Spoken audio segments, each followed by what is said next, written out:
Hey, what's up, everybody? Welcome back to News Station. Well, it seems like PlayStation could potentially be releasing another wave of games for other platforms, possibly with the inclusion of Xbox and most certainly the Nintendo Switch 1 and 2. And I think this is really exciting stuff, so stick around and we're getting all of that, as well as an iconic Xbox game making its way to PC with a native port. First, though, I do want to thank my supporters on Patreon and on YouTube memberships. Thank you just so much for what you do, and you will receive this video through early access.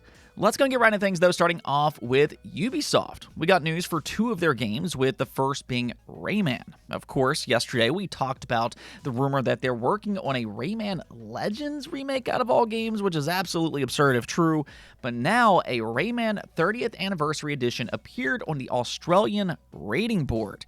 And like I always like to say, these rating boards are some of the biggest leakers that the industry has. I really don't understand how this type of stuff keeps happening, but what this seemingly means is that there will be a 30th Anniversary Edition of the original Rayman game, which released way back in 1995.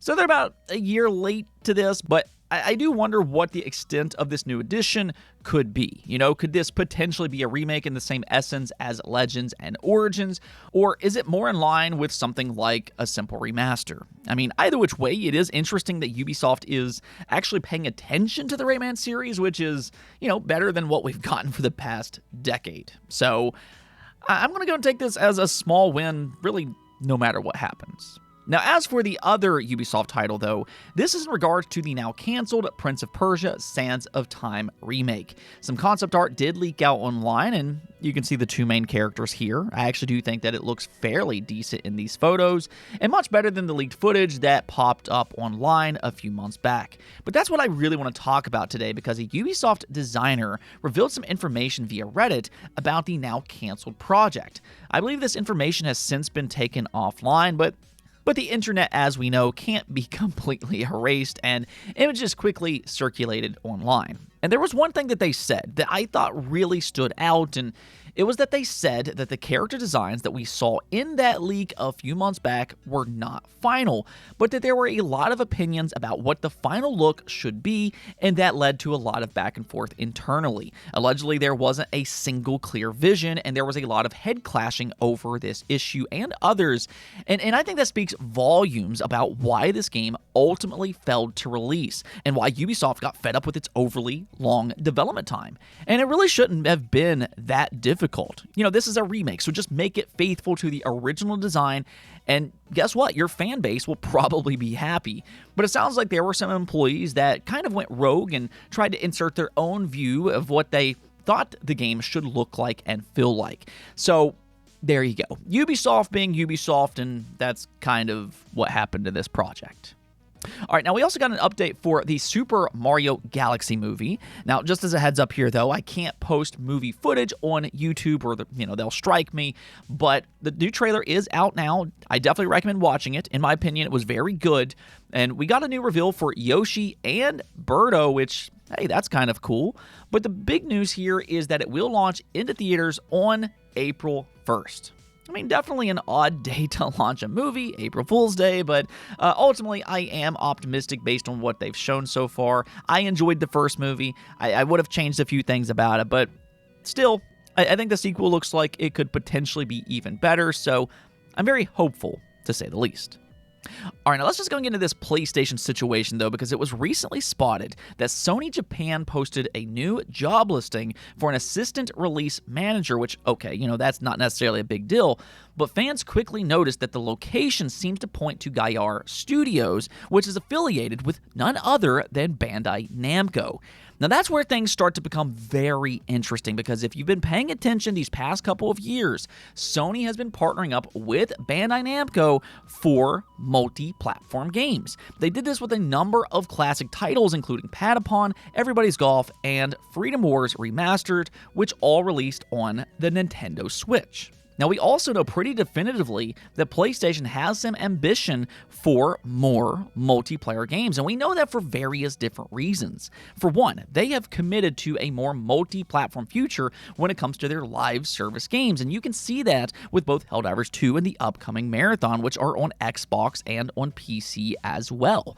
Now, I assume the same is going to happen with something like Fair Games whenever it eventually gets its release date, assuming that it won't get canceled, but also, there's the fact that about 6 months ago, Sony hired a senior director of multi-platform and account management.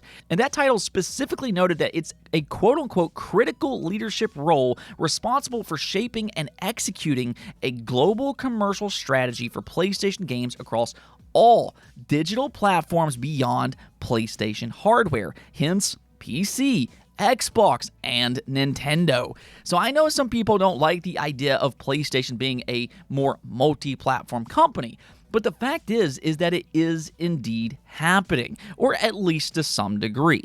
Now it's just kind of more about to what scale are they going to go multi-platform? And I've been pretty adamant about this past year. I personally do not expect them to accelerate their multi-platform plans the same way that Xbox has. I think that it's going to be more gradual with their classic titles, live service games, and more support for PC. Now, 10 years from now, your guess is as good as mine. That could be a completely different story. But I'm not expecting more than that for this generation of consoles is all I'm trying to say.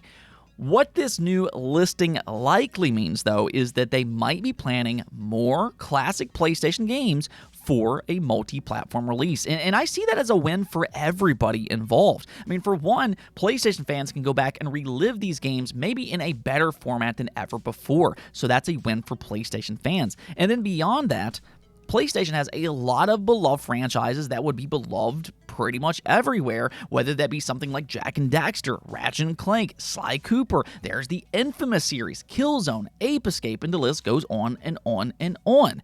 And what use are those games for Sony in the year of 2026?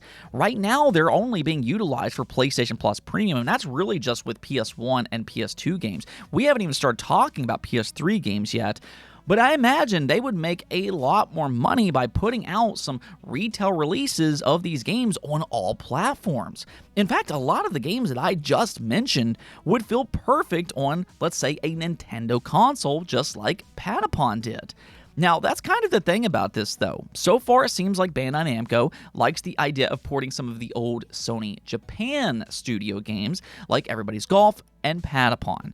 So if they stick with Sony Japan for this next wave of multi-platform ports, then, something like Loco Roco would make a lot of sense. Now, there's also Ape Escape, and if they want to go a little bit bigger, then maybe something like Eco, which in my opinion is an all-time great game. That is really incredible if you've never played it. So I just feel like those three would make a lot of sense, but I would just love to see them go all out with this idea. Do something like Sly Cooper, Jak and Daxter, and Ratchet & Clank. Those games have aged so incredibly well, and I think they would sell a lot of units on the Nintendo Switch and on PC. And if they were to come to Xbox as well, I feel like they would be pretty successful there too. If they were to do this also puts those franchises in a better position for the future as well. It could reignite interest for maybe a potential sequel down the line. So again, that goes back to the win-win situation that I talked about before. So really, I hope all of this comes to fruition, but this definitely seems like an early sign that there will be another wave of Bandai Namco PlayStation classics for multiple platforms. What do you think, though? Do you think the fans are reading too much into this listing? But if they were to do it, what PlayStation classics would you most like to see go multi-platform? Now, one more thing before we go, though, and I am incredibly excited to tell you all that Banjo-Kazooie is now available on PC with a native port. Yeah, it was just revealed that Banjo Recompiled is now available on PC. You can see his trailer here, and this looks incredible. First off, just a big hand to the humor that they inserted into this trailer. It was very on the nose for Banjo-Kazooie fans.